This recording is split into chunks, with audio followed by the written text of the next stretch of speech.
Welcome to the latest episode of our podcast series for financial advisors. Today's episode is Investing in Growth, exploring KKR's attraction to $25 billion plus RIA Beacon Pointe.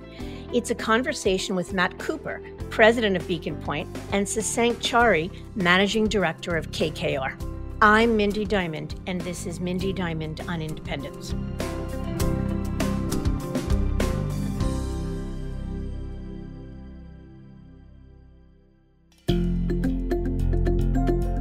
This podcast is available on our website, diamond-consultants.com, as well as Apple Podcasts and other major podcast platforms.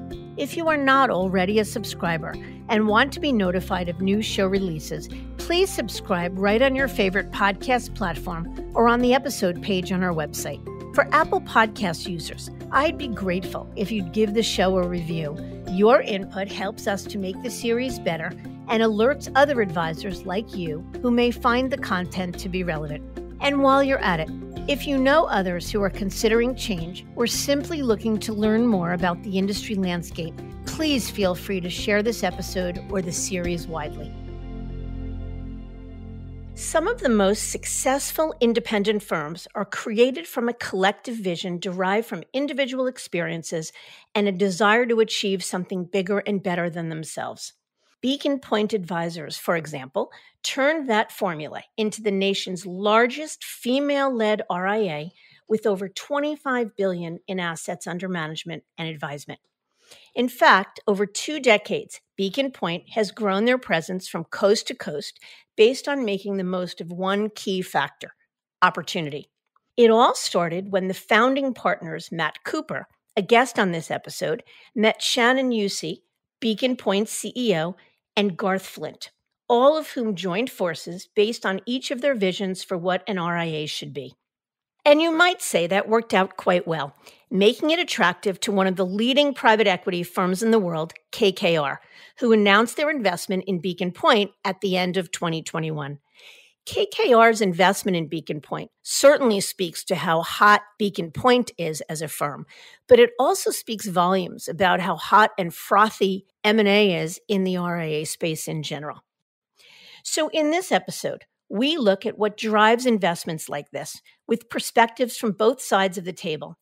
Louis Diamond, my partner, talks with Beacon Pointe president and founding partner Matt Cooper, along with Sasank Chary, managing director of KKR, to learn more about the complementary value that both firms derive from a deal like this, plus to learn more about Beacon Pointe's growth, what their thoughts are on M&A going forward, what makes an RIA attractive to an investor, and much, much more. It's an information-packed episode, so let's get to it.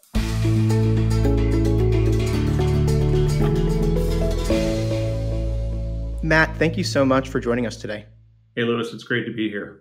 Perfect. And Sasank, we got a 2-for-1 special today. Thank you very much for accompanying Matt as well.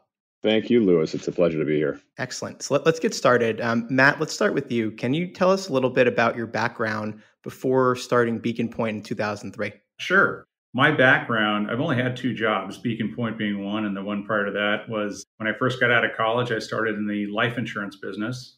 And my days were effectively making cold calls to small privately held businesses to insure the owners. And then somewhere along that continuum between 1989 and 2001, the firm that I was with developed or put in place an RIA, which was not spectacular, but it gave me the basic understanding of asset allocation and what we're ultimately going to do with Beacon Pointe. Excellent. And how did this shape your vision for founding Beacon Pointe? You mentioned it briefly, but how did your time, either growing up, going through college, or in this first career, how did it impact what Beacon Pointe came to be? Well, it's interesting because I met my partners, Shannon Yusi and Garth Flint, in 2001. And it was when I was exploring leaving the firm that I was with to set up my own firm, which would have been an RIA doing asset allocation, investment management, financial planning.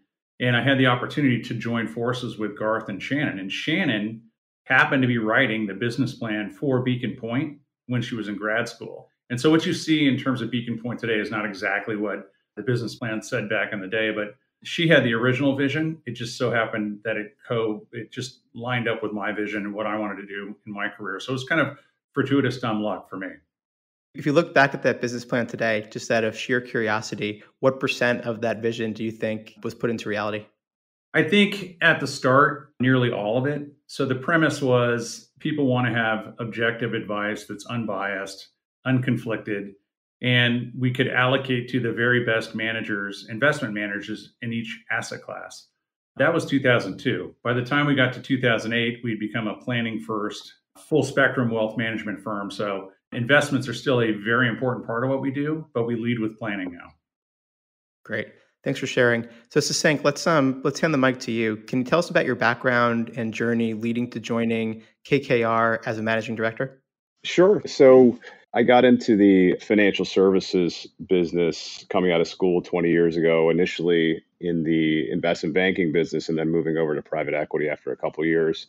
And didn't initially start in financial services as an industry focus. Actually started advising industrial businesses for a few years and then investing in consumer and retail businesses. So got a pretty broad perspective on different business models from highly cyclical to highly capital intensive businesses and a broad range of different business models, as I said. And then during the financial crisis is where I cut my teeth in the financial services industry, investing in failed and distressed banks across the country. As you know, that was the center of where the crisis hit in the US. And what was interesting that came out of that was while community banks, their main business was taking deposits and making loans, they were in the middle of a lot of other financial services, wealth management being one of them. So that was my first kind of foray investing indirectly at that point in time in the wealth management business, in the RIA business. And since then have been focused on financial services investing broadly, wealth management being a big part of that. And a year or so ago, I was talking to some people I know at KKR who I'd known over the years. I'd always admired the firm from afar, and the stars aligned. And there was an opportunity to join our financial services and financial technology team to kind of help lead our efforts here. I like it. And you must have been very busy during that 2008, 2009 time span. It was very busy. It was a great learning experience, and I'm glad I went through it. Perfect. And then not that KKR needs an introduction, but can you just briefly describe what KKR does, its overall business model, and full scope of operations?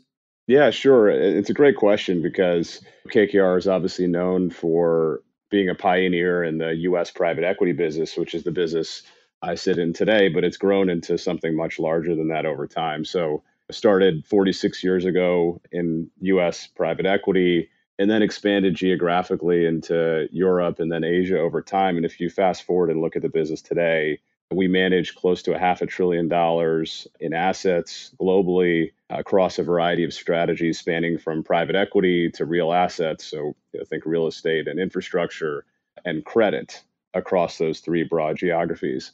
And when you look at our investment businesses, we're supported by a suite of capabilities and resources, things such as an operations team, a public affairs team, macro, capital markets, and obviously a pretty broad network spanning the globe. So it's a broad global asset manager and really focused on alternative investments. And I'd say the defining characteristic of our firm, in addition to all those capabilities, is one of collaboration. We really try to bring the best of our firm to the table and help the firms with which we partner.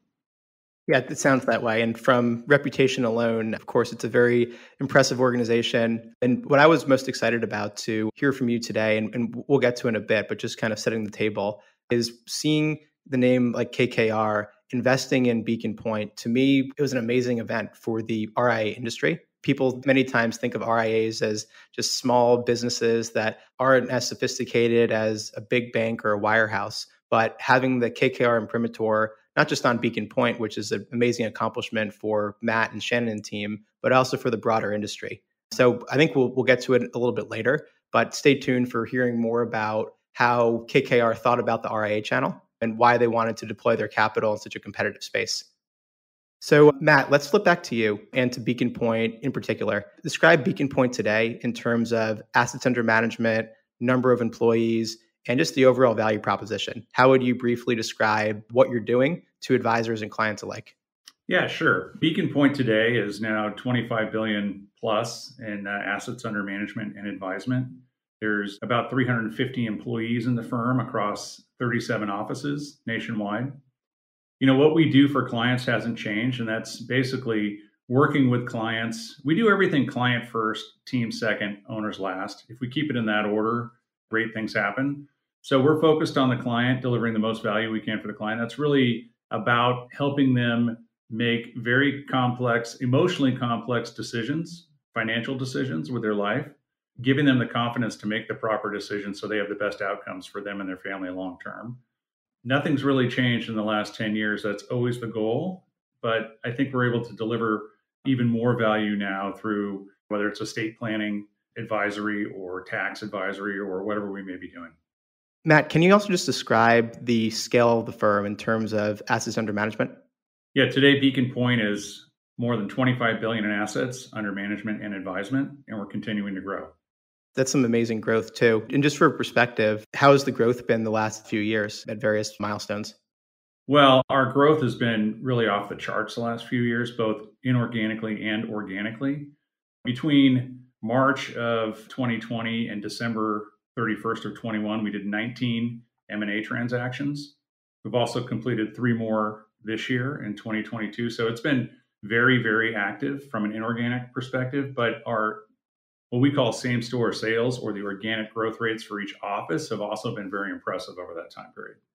Yeah, that's some mind-boggling numbers to complete 19 transactions over that time period. And I remember even just a couple of years ago, Beacon Pointe being 2, 3, 4 billion in assets. So it's amazing that the firm's grown that much. And like you said, it's not just the inorganic, which is important, but it's also helping the firms that become partners and the advisors that join you grow organically. And I think we'll hit on some of that in a little bit.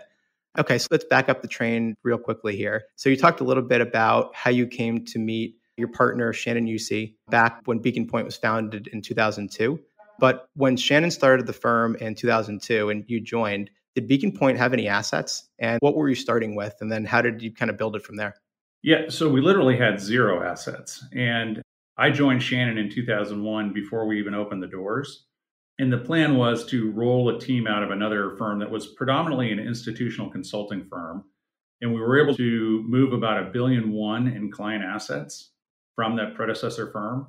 And the reason for the move, that prior firm had its own broker dealer. They would pick investment managers that would trade through that broker dealer or direct trades through that broker dealer. So it was what was called a soft dollar shop.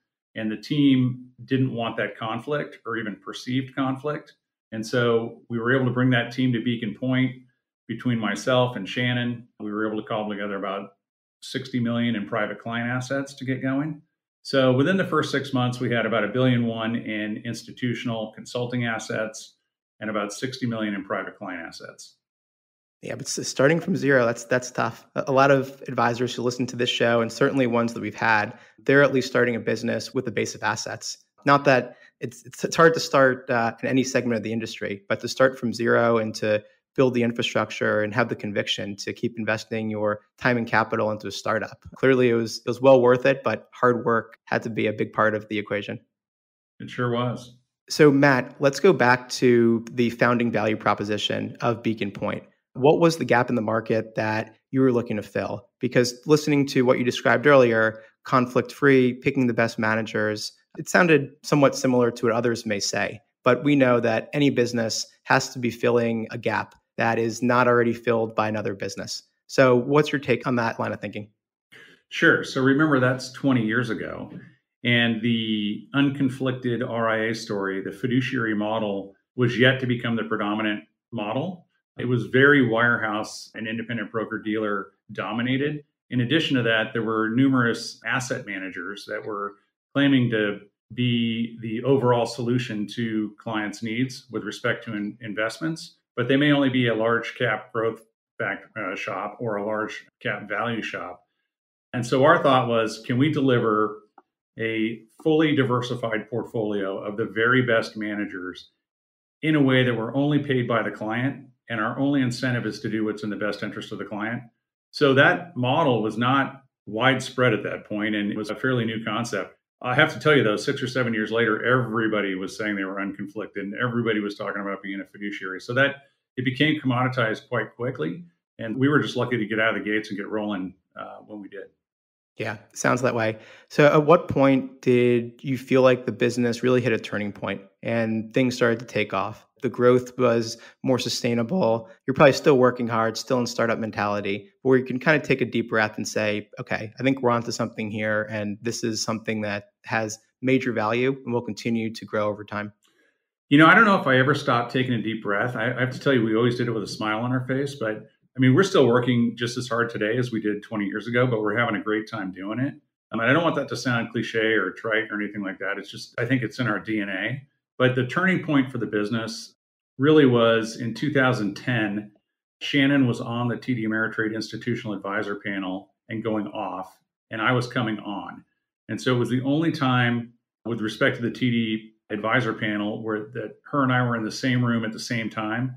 And there was a small panel presentation going on. It was Rudy Adolph, who's the CEO of Focus Financial, and Mark Hurley, who most people in the industry know. He's one of the early investors in RIAs. And they were essentially talking about the future of the business and the pressures on smaller RIAs because of the demographics of the founders, the demographics of the client base, the competition for talent, the evolution of technology and being able to stay current and relevant with respect to technology. And I was sitting there, I thought, maybe we can provide a solution to the industry. We've got excess capacity at Beacon Pointe. We already have an accounting function, an IT function, and a marketing department, and a great investment committee, and a planning department. Maybe we can provide all the benefits of scale for smaller firms without those principals having to take the risks themselves. And it just so happened early, first quarter of 2011, so less than 6 months later, we did our first deal with a small $110 million firm in Scottsdale, Arizona. And that Beacon Pointe office, all in, is about $2.5 billion now. Wow, that's amazing. Yeah, I remember maybe 6 or 7 years ago, Beacon Pointe was always in the conversation as an acquirer in the space. Obviously, a different scale at that time than Focus and Fiduciary Network, which was Mark Hurley. It was even probably pre the deal run that the Mercer and Mariners have had. So you've had your foot in the M&A world for a while, but I believe the acquisition model was a little bit different. I may be wrong, but can you talk about, aside from delivering the scale of Beacon Pointe, what was the deal structure? How did you structure deals? And during that time period, what sort of success did you have in convincing standalone RIAs to come and partner with your firm? So it's interesting. We did our first 8 or 9 deals in a different format than we have today. The original format was we set up a separate RIA called Beacon Pointe Wealth Advisors. To the marketplace, it looked exactly the same. The set of services, everything that we delivered to the client was the same exact thing. We used the same tech stack, the same compliance department, et cetera, but it was a different ownership structure. And the reason for that was, number one, we weren't using any cash in deals. We were doing 100% equity swaps. And number two, our original group of partners at Beacon Pointe was a little uneasy about diluting for something that they maybe weren't convinced was going to work. I just kept telling them it was going to work. Thank goodness it worked. So the basic story, Lewis, was we'll own half of this RIA for acquisition, and our partners that merge in will own the other half of the pie, and their equity on that side of the pie will adjust based on a 3-year weighted average of their net income versus their peers as a part of Beacon Pointe Wealth Advisors. The idea was, look, this is several years ago, if smaller firms are trading at a multiple of 4 or 5 times, and we can scale this entity up to be greater than $1 billion or more, it would ultimately trade at 10 times plus in terms of a multiple of EBITDA. And so if you believe that story and you came in at 4 times and you believe the overall would trade at 10, it was instantly accretive to you, 25%. So they were getting an increase in the value of their equity. They were put in a position where they could grow much faster using the resources of Beacon Pointe and the best practices of Beacon Pointe. And they were able to create a lot more certainty for their clients, their team, and themselves in terms of succession planning down the road.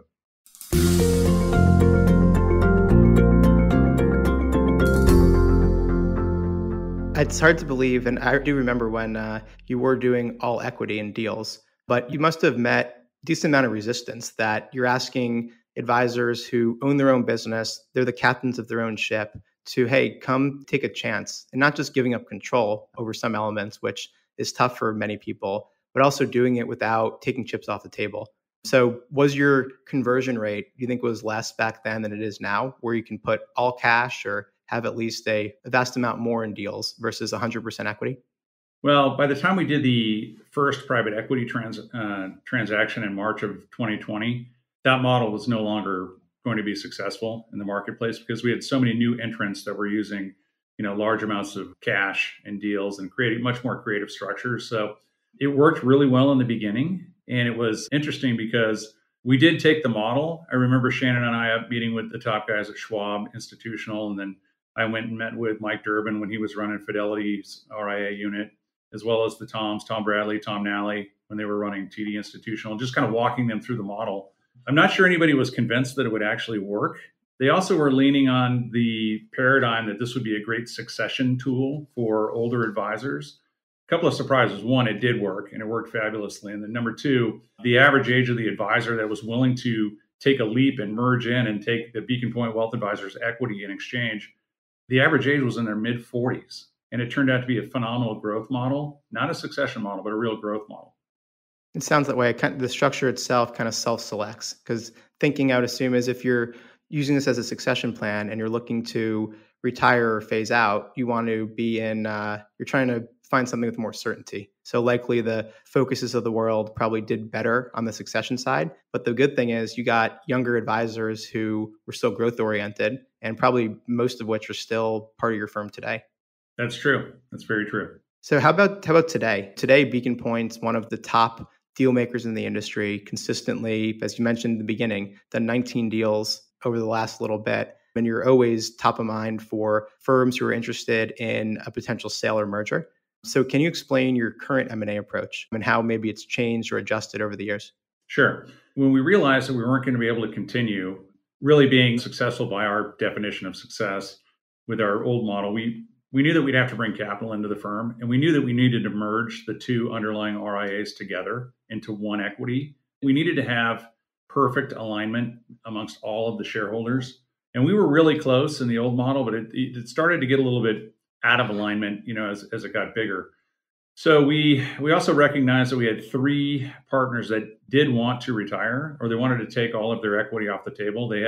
These were three of the older players. So in the end of 2019, we began a process to determine who our capital provider would be. And we basically vetted 16 private equity firms down to one. And the one that we chose was Abry Partners. The primary reason for that was they were willing to be a common shareholder with no structure and own dramatically less than half of the business. And so we wanted a minority owner. We wanted to maintain control. And we wanted to have that alignment between all the shareholders. And so we chose Abry. Now, the way that we do deals now is more traditional in that it's cash, equity, some earnouts for retention, and possibly for growth. So we can be flexible and customize the solution for our potential partners within certain guardrails. But it still sounds like equity is still a major part of the transaction. And why is that? And do you think it's central to your culture and to your overall value proposition? Yeah. So equity is always a part of a transaction, unless it's a senior founder and we already have a G2 that's in place going forward. We'd still want the G2 to take equity, but the founder could retire with 100% cash and move on.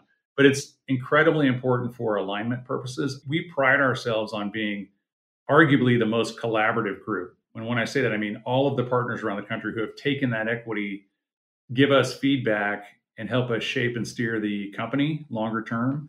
And so we need them to be vested in the same outcome that we're vested in. And we need them to be rowing in the same direction that we're rowing in the same rhythm. So it's really important that somebody is not only willing to take Beacon Point equity, but they understand it and they're excited about it because they understand what it represents. Right. And if you're talking to a RIA owner, an independent advisor, or really any future potential partner, what's the reasons you tell them why they should consider merging their equity with Beacon Point's? Well, we talk to them about, look, if you can merge into Beacon Point, you're now diversifying your equity holding. You're owning shares in Beacon Point overall. So you're now diversified across 37 offices around the country. So if something happens to you in your office, the rest of your partners around the country are still working hard to drive your enterprise value or your equity value. The risk adjusted return is much greater. Larger firms will tend to have less volatility in the actual valuation multiples as well, because they represent something that's most likely going to be around in 5-10 years, as opposed to a smaller firm that a lot of things could happen that would affect the long-term outcome for that smaller firm. Yeah, that makes complete sense. I like that, the risk adjusted component, and you're diversifying your own personal balance sheet. What about some of the sacrifices that an advisor or firm owner would make as far as freedom and flexibility when selling? Even the most collaborative firms, you're still signing a purchase agreement, and there's still some things that you're no longer be able to do or no longer have the complete discretion to handle it like you did before entering into a sale. So what does an advisor give up and what do they retain as far as day-to-day autonomy? Yeah, so that's interesting. You're kind of hitting on, there are two big E's when we have these conversations. The first one is economics. That's easy. We can spreadsheet that. We can talk about risk, reward, trade-off, all that kind of thing.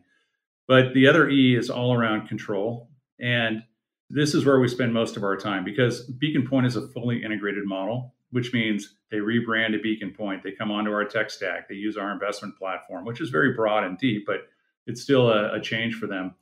And so the conversations that I have are around control and around understanding that if we're able to give up a little bit of control over things that we think are so important in the short term, we're actually going to gain a lot more control about our long-term outcomes and what's ultimately going to transpire over the next 5, 10, 15, 20 years. Because the business and the industry is evolving so fast that you want to be in a larger format. Scale is so important. You want to have a lot of other smart people around you and helping come up with the best answers. And that's a good point. I mean, Beacon Pointe, we would tell you we don't have all the answers.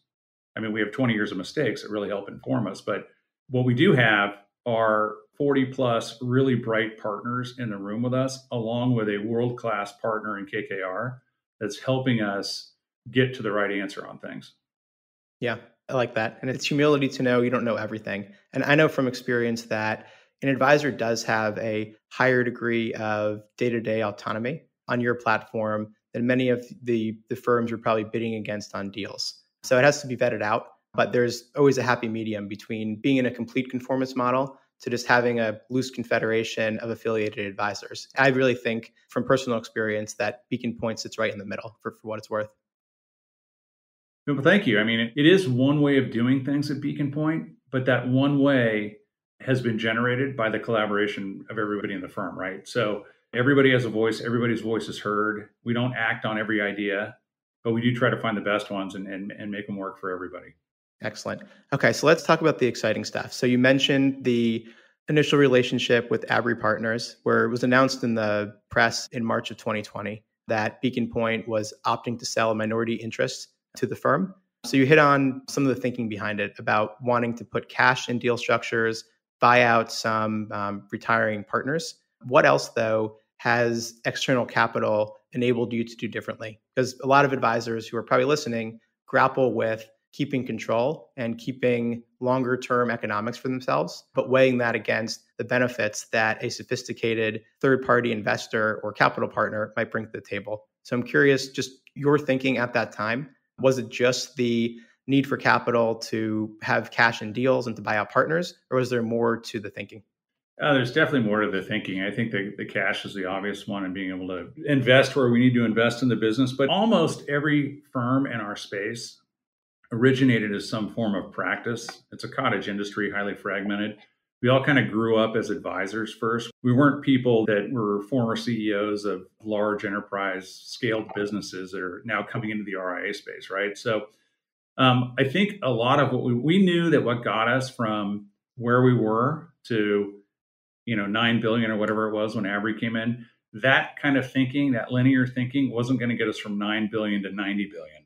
And so we wanted the additional brains in the room to kind of help us think more at scale. And I have to tell you, Abry was a great partner for the 7 quarters that they were our partner.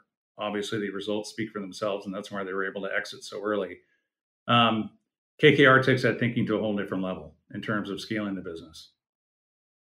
Right. So great segue to the next segment, which is much more focused on KKR and the future of Beacon Point.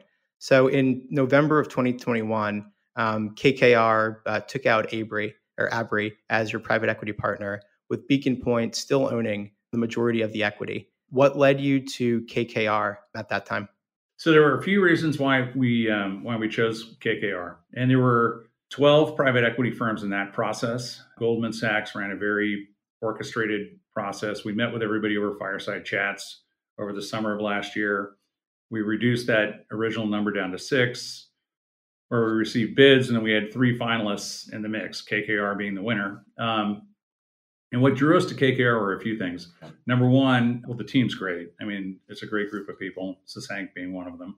The willingness of KKR to be a common shareholder. So when you hear about these top ticking multiples in the marketplace, these 20 plus multiples for large platforms, they typically come with some amount of structure, sometimes a lot of structure in terms of preferences for the private equity investor.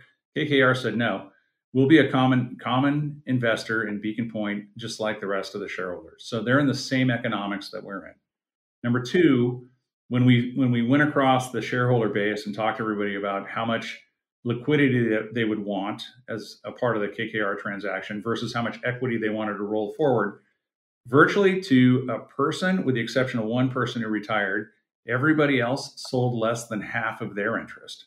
And so that resulted in KKR actually owning a little bit less than half of the business, and they were comfortable with that as well. In fact, they liked the idea that the Beacon Point team and everybody across the country was so fired up, frankly, about the future of the business. Number three, they've got a group called Capstone that we can draw on the resources there in any vertical of business. In particular, digital marketing happens to be a hot one for us right now. And so we're interacting with them and their group of resources there at KKR. And then finally, we had the opportunity to talk to a KKR partner named Peter Stavros. He was in the Wall Street Journal, I think, like 5 weeks ago for this particular initiative. And what he had done and KKR had done, leading the research on the wealth gap for people who own equity, both in publicly traded companies as well as private companies. And so all the previous research on the wealth gap in society has been done on home ownership versus non-home ownership. KKR did the work on equity ownership in companies, both public and private.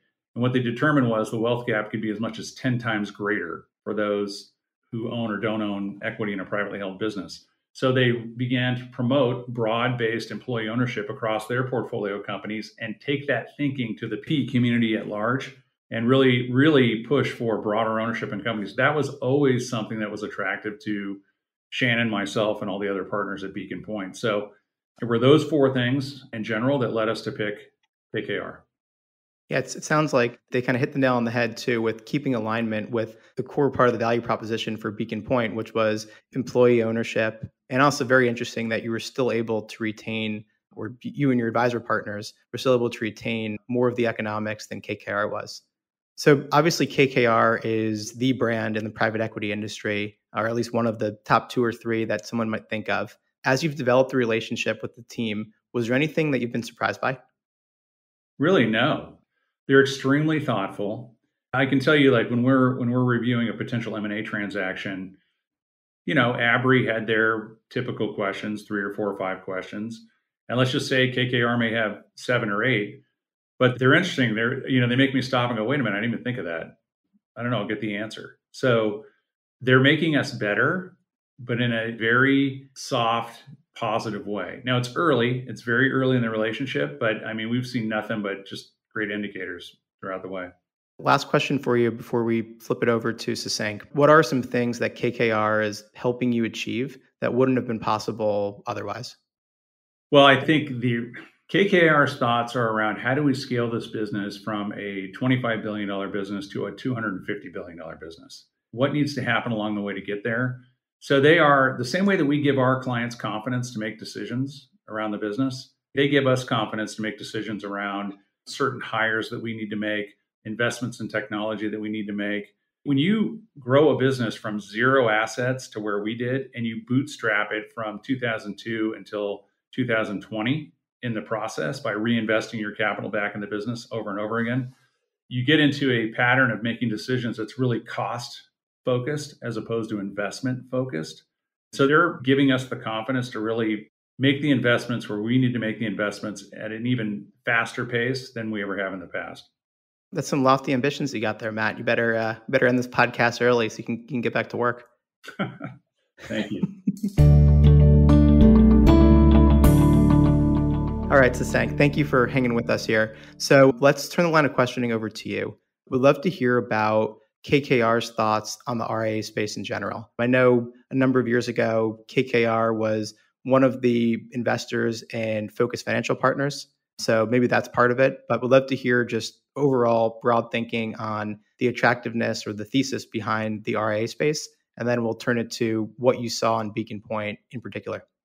Yeah, sure. So as you alluded to, it's a space we've invested in over time, both here in the US and not the RIA space exactly, because the regulatory models are different across the globe. But wealth management in general is something that has been a theme for us globally in Australia and in Europe and of course here in the US. And there's a lot of parallels across the globe that drive our interest. The client need is real. The demographic trends are real, and I don't need to rehash it for this audience. You guys are all quite aware of it. And the market opportunity is just tremendous. So when you think about the value chain of asset and wealth management and where the most important work is happening, the most valuable work for the client, it is at that relationship that an advisor has with the client. Maybe leveraging technology, but that relationship the advisor has with the client. And you can find this across a number of channels, but I think it's in its purest form in the RIA channel. And then when you layer on top of that, the fragmentation of the market and the opportunity for smart value-added consolidation, it's even more attractive. So a combination of tremendous tailwinds plus a consolidation opportunity is what draws us to the space. And when you think about the RIA business and you look at the metrics that all investors look at, it's hard to think of a better business in terms of client retention, net organic growth from existing clients, right? So you have 98+% retention, largely driven because you're solving problems for clients and beyond just investments, but around planning and advice, et cetera. And increasing wallet share, growing not only with the market, but beyond that. And that translates into great financial performance as well. Yeah, it's very, very interesting to hear your perspective. But what about risk factors? Anything that steered you away from the RIA space, or you have to have kind of the pros and cons list before you're entering a relatively new market segment for the firm? Yeah, so not necessarily a new segment for the firm, but there certainly are risk factors in every business.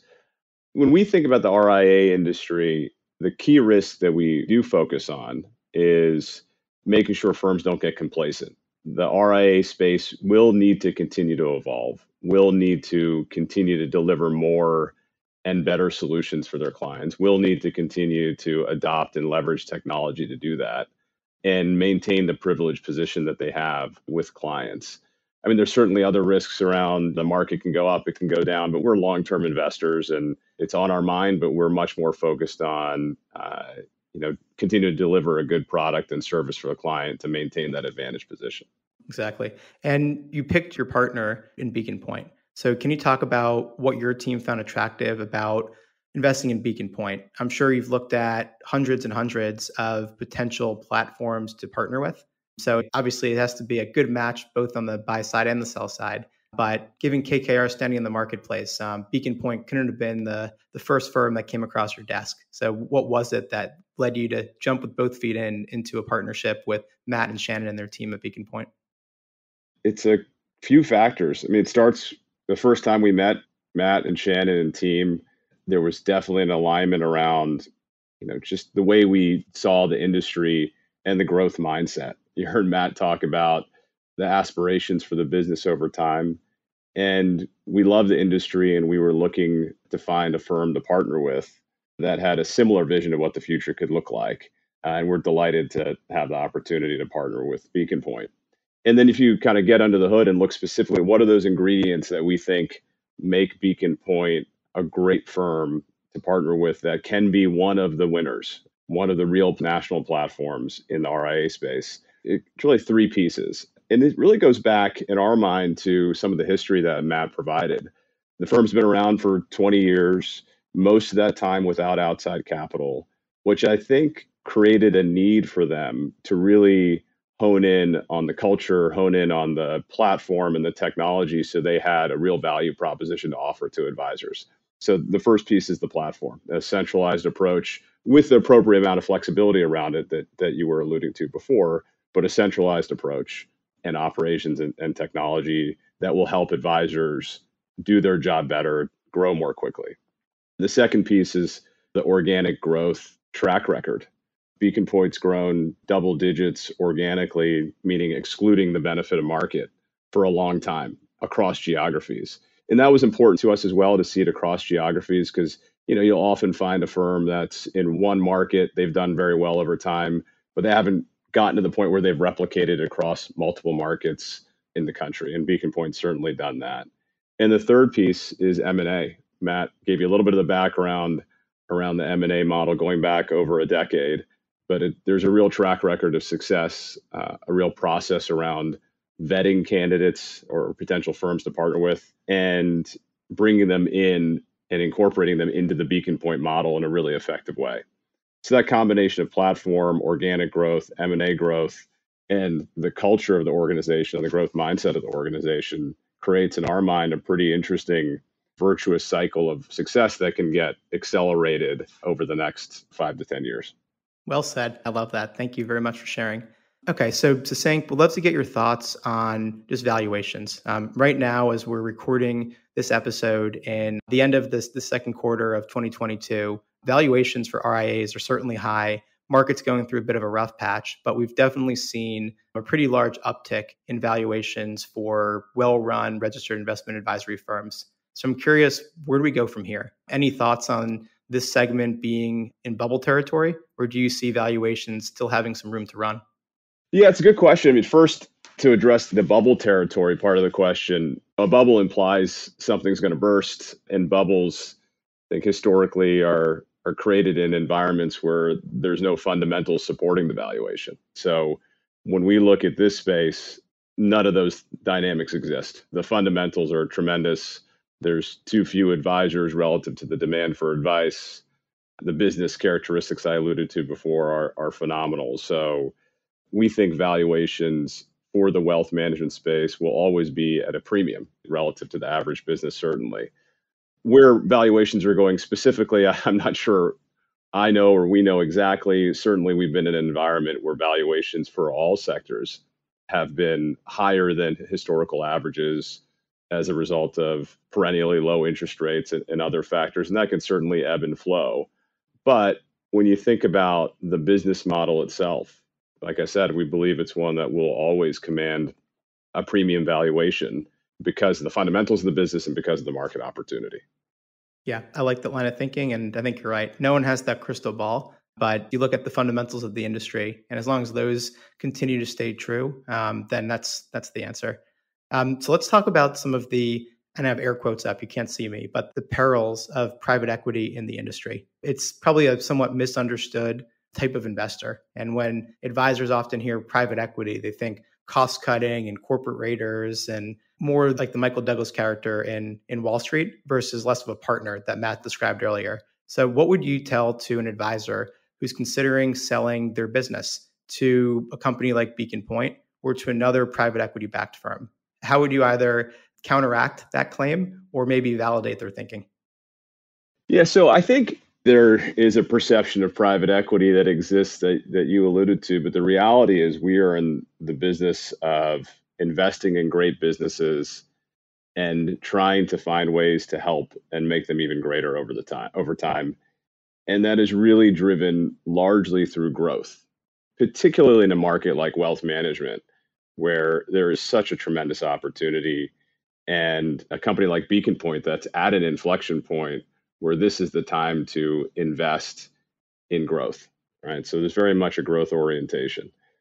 The types of things we talk to Matt and Shannon and the team about all relate to, and some of these Matt alluded to, things like how do we build the best data infrastructure possible so we have a real-time pulse on what's going on in the business and can make better decisions? How do we invest in digital marketing? How do we invest in certain client segments or in products and services that serve certain client segments. And we as a firm will try to leverage learnings that we have across other industries and other portfolio companies that may be relevant. Or if we can't help, we can certainly try to point the team in the right direction or bring some other expertise to the table from outside of KKR. That's our mindset.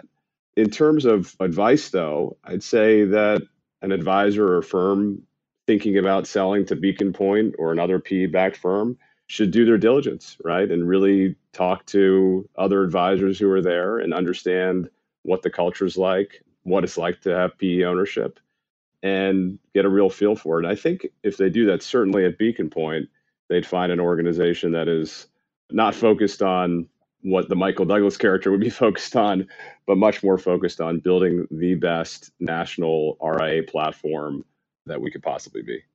Yeah, I like that answer. And I agree with you. You have to talk to others that have done it. And it's like with anything, you can make broad generalizations about brokers or RIAs. So there's probably is maybe some firms that may be like the Michael Douglas character, but others like KKR, it seems, that aren't about controlling the business or extracting cost synergies. It's much more about how do we grow this business? And like with anything, advisors have to pick their partners wisely and align with those who think in a similar way and who are trying to get to a similar spot that they are. Matt, let's bring you back into the conversation. Just have two more questions before we wrap today. A ton of firms and even advisors that aren't independent yet, but they're thinking about their business plan of going independent, have the goal of acquiring firms, but very, very few are able to pull it off.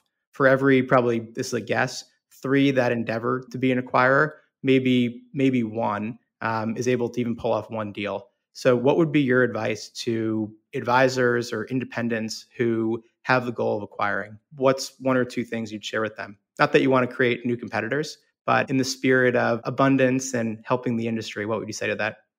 I would say that it's not a hobby. It looks good on paper. It makes sense. The economics are accretive, but it's something that requires an immense amount of focus, and it requires focus from the senior most people in the firm. An RIA owner likes to be approached by another RIA owner when they start talking about selling their life's work to another firm. So you really have to dedicate the right people, and they have to have a focus on it. Now, that said, it creates a tremendous opportunity cost if you're not successful. Because when you think about the lifetime value of a client, when you bring in a client, they generate revenues, which results in EBITDA, it has a multiple applied to it. All the time that you're spent out there trying to do M&A, if you're not successful, that's time that could have been spent bringing in individual clients, because typically the senior principals are the best rainmakers. So I would say if you're going to do it, understand the risk that you're taking and the potential trade-off if you're not successful. But if you're going to do it, focus on it and have the right people focused on it. Yeah. In other words, all in or all out. Yeah. And Sasank, how about you? So advice for a firm looking to be an acquirer, thinking through your playbook for evaluating the next Beacon Pointe. What are ways that a firm can set themselves up or kind of go to market that would make them a potential partner of yours in the future? Yeah, it's a great question. To piggyback on a little bit what Matt said, it's not being a tourist, right? And having a real process and team around it. We invest in really 2 types of businesses that can be acquisitive. One is a business that occasionally makes an acquisition that's highly strategic every couple of years. And in that case, that's often managed out of a corporate development function who, amongst other things, will focus on M&A. The other one is like Beacon Pointe, where M&A is part of the business model. And to do that effectively, the company really needs to own it and have a process around it, a process around sourcing, a process around vetting, a process around integration, and really treat it as a business line, because it is one.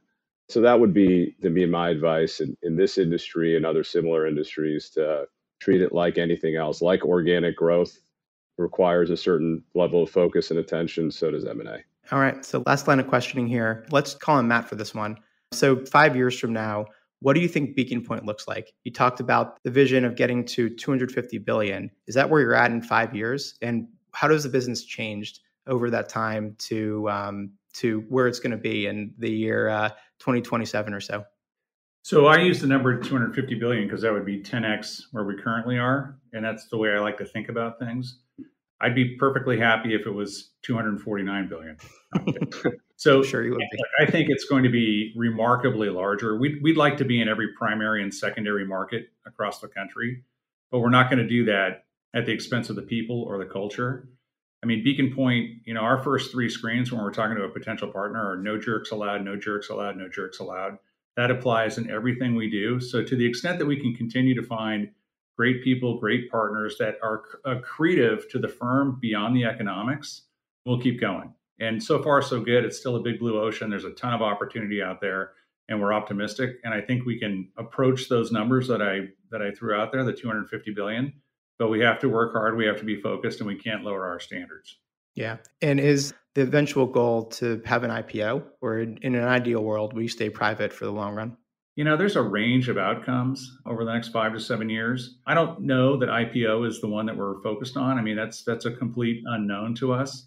It may be a different sponsor, maybe another sponsor alongside of KKR. KKR could roll us into a different, longer dated fund of theirs, or there's a potential IPO. But I don't think we know that until we get there, Louis. I mean, Sasank might have some thoughts on that as well.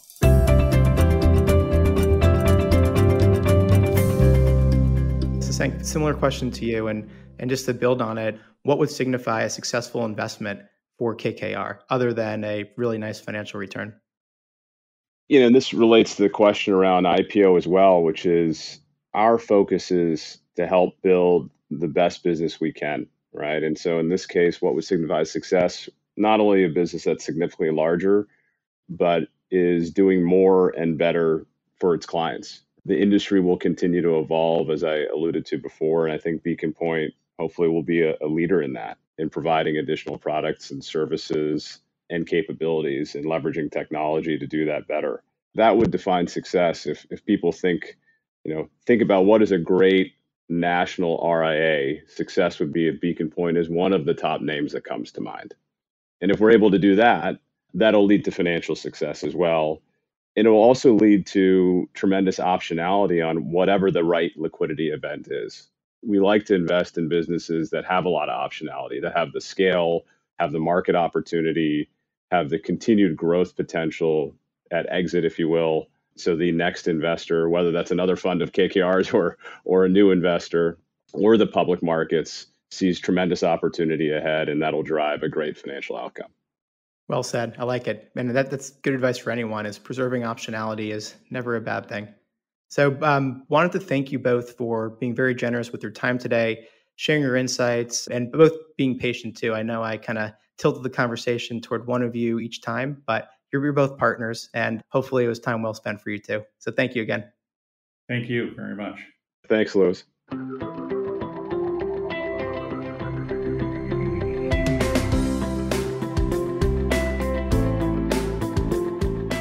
The definition of success is different for every firm. Yet, as Sasank shared, businesses that have optionality and scale and are focused on driving positive outcomes, not just for the firm itself, but for the clients they serve, are those that are destined to succeed. I thank you for listening. And I encourage you to visit our website, diamond-consultants.com, and click on the Tools and Resources link for valuable content. You'll also find a link to subscribe for regular updates to the series. And if you're not a recipient of our weekly email, Perspectives for Advisors, click on the articles link to browse recent topics. These written pieces are an ideal way of staying informed about what's going on in the wealth management space without expending the energy that full-on exploration requires. You can feel free to email or call me if you have specific questions. I can be reached at 973-476-8578, which is my cell, or by email mdiamond@diamond-consultants.com. Please note that all requests are handled with complete discretion and confidentiality. And keep in mind that our services are available without cost to the advisor. You can see our website for more information. And again, if you enjoyed this episode, please feel free to share it with a colleague who might benefit from its content. If you're listening on the Apple Podcasts app, I'd be grateful if you gave it a star rating and a review. It will let other advisors know it's a show worth their time to listen to. This is Mindy Diamond on Independence.